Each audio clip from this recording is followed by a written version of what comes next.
ये जो हादसा हुआ इसके बाद इस स्टेटमेंट में एसडीपीओ ने बताया कि पुलिस जाके वो मॉब को हटाया।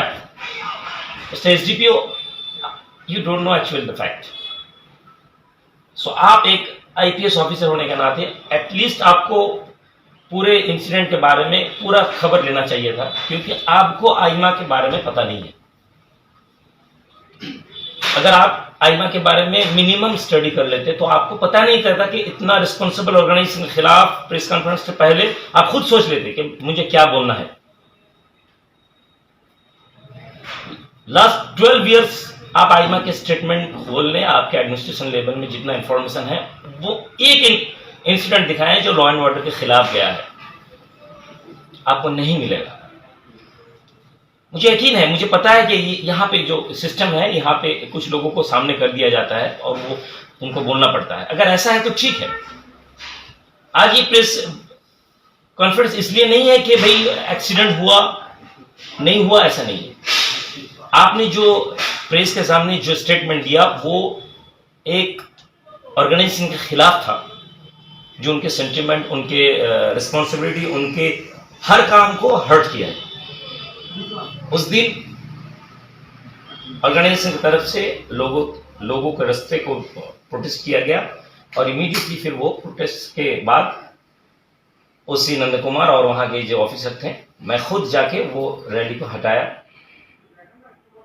उस दिन के बाद से लेके एसपी पूर्व मिदनापुर का जो स्टेटमेंट है, फॉरेंसिक डिपार्टमेंट आना, एविडेंस को, गाड़ी को एक खुलेआम जगह रखना और बारिश में 6-6 दिन गाड़ी को भिगोना। बारिश हुआ, उसका फिजिकल जो चेंज हुआ, पहले जो हालत सिचुएशन आप अच्छे तरीके से जानते हो कि एक गाड़ी जो जिसपे अटैक हुआ उसमें बारिश में भिगोना, वो गाड़ी 4-4 दिन बाहर पड़ा रहने के बाद कितना उसमें एविडेंस रह जाता है। लेकिन हमें इसमें बात नहीं करना है, हमें ये इसमें बात करना है ये जो आप और आपके प्रशासन की तरफ से जो आपका स्टेटमेंट दिया गया ये गलत है और हम कोई चीज को बढ़ा चढ़ा कर नहीं बोलते हैं। आप पब्लिक सर्वेंट हैं, सो आपको इस बारे में आगे चल के कभी भी कोई स्टेटमेंट देना हो तो बहुत समझ के देना है। उस दिन से आपके स्टेटमेंट में आया कि रोड ब्लॉकेज करना, लोगों को ये करना वो करना, र्यूमर तो आप र्यूमर के बेस में आपने प्रेस कॉन्फ्रेंस कर दिया। किस चीज के बुनियाद में आपको लगा? एक बता दें कि AIMA, all India minority association, एक रोड ब्लॉकेज किया पहले दिन के इंसिडेंट के बाद। रहा सवाल protest rally, it is our right, यह हमारा हक है, हमारे कॉन्स्टिट्यूशन में यह हक दिया हमें अपने बात रखने का जगह है हमारे पास। सो हमने वही जगह को इस्तेमाल किया, ना तो हमारे ऑर्गेनाइजेशन की तरफ से कोई गाड़ी को तोड़ा गया, कोई asset of property of government को नुकसान पहुंचाया गया, कुछ नहीं था। और आप प्रेस में आके इसको ये, और otherwise you are threatening us, this is not the, ये सही तरीका नहीं है कि एक ऑफिसर आके बोले कि आप ऐसा करोगे इन फ्यूचर में। हम करेंगे सर, आप फिर एक गलत करो, आप एक गलत करो, प्रशासन एक गलत करे, जहां हमारे कॉन्स्टिट्यूशन वायलेंस हो लगे हमें प्रशासन की तरफ से, सरकार की तरफ से, गवर्नमेंट की तरफ से, फिर हम रैली निकालेंगे and will wait for you.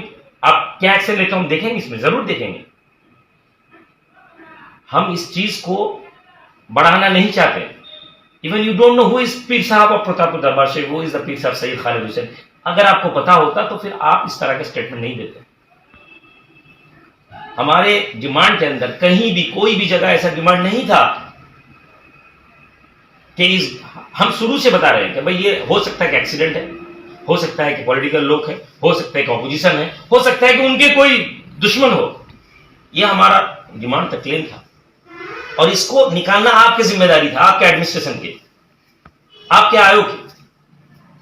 और उन्होंने बस आफ्टर 6 डेज फॉरेंसिक डिपार्टमेंट के लोग आए और आप इमीडिएट प्रेस में आके बोले कुछ नहीं है, और फिर बताया कि अभी इन्वेस्टिगेशन चल रहा है। गाड़ी तैयार हो जाएगा, फिर आपके लोग कोई स्टील का कोई लंबा कोई चीज लाके एविडेंस खड़ा कर देंगे। ये मिला 10 डेज, नियर अबाउट 8 डेज आपका प्रशासन के एक भी आदमी कोई एविडेंस नहीं निकाल पाया। चलो मान भी लिया अगर आपकी तरफ से कोई स्टील से अटैक हुआ, कोई स्टील का चीज उसमें गिरा हुआ, तो वो स्टील का चीज एविडेंस कहां है? सर आप क्या ये प्रेस में आके आप ये ब्रीफ कर सकते हो? उस जिस दिन जो इंसिडेंट हुआ उससे 150 मीटर के दूर में सीसीटीवी कैमरा लगा हुआ है, अब उसका फुटेज निकाल के आप दिखा दो, मैं खुद ऑन कैमरा में आप लोगों से माफी मांगूंगा। सिंसियर सिटीजन ऑफ इंडिया, सो आपको ये समझना चाहिए, this is all India minority association AIM में। बस सर पे टोपी लगाया हुआ कुछ लोगों को मत समझिए, कुछ मुल्ला को मत समझिए कि बस टोपी लगाया हुआ कुछ मुल्ला इसमें इन्वॉल्व है। तो उम्मीद है नेक्स्ट टाइम आप अगर आईना के अगेंस्ट में कुछ स्टेटमेंट करते हो, प्लीज आपके फैन फॉलोअर्स के इमोशन में आप कुछ हर्ट करते हो, तो ये हम फिर लीगली हम भी आपको दिखाएंगे। आपने हमें थ्रेट किया कि ये टॉलरेंस नहीं किया, मैं आपको ये अपील करता हूं कि अगर आपको लगता है कि इंटॉलरेंस वाला कोई इंसिडेंट हुआ, लॉ एंड ऑर्डर कुछ ब्रेक हुआ, तो आप अपने आईनी कार्रवाई करें। हमें इस चीज को लेके पॉलिटिकली इसको इस्तेमाल नहीं करना है। We are not from political party, we are NGO, non political organisation. और अगर आपको किसी को हाइड करना है, किसी को छिपाना है, तो वो बात अलग है, क्योंकि आप लोगों को करना पड़ता है। तो ये हमारा रिक्वेस्ट है, प्लीज आगे चल के इस चीज पे सिंसियरली आप अपने ब्रीफ करें। और रहा सवाल, जैसे कि आपका प्रेस कॉन्फ्रेंस में आया कि फॉरेंसिक ने बताया कि ये कोई पथराव नहीं था, कोई लकड़ी से कोई नहीं, वी आर एक्सेप्टेड, हम इसको कबूल कर लिए, ठीक है, क्योंकि हम लॉ एंड ऑर्डर मानते हैं। Thank you very much.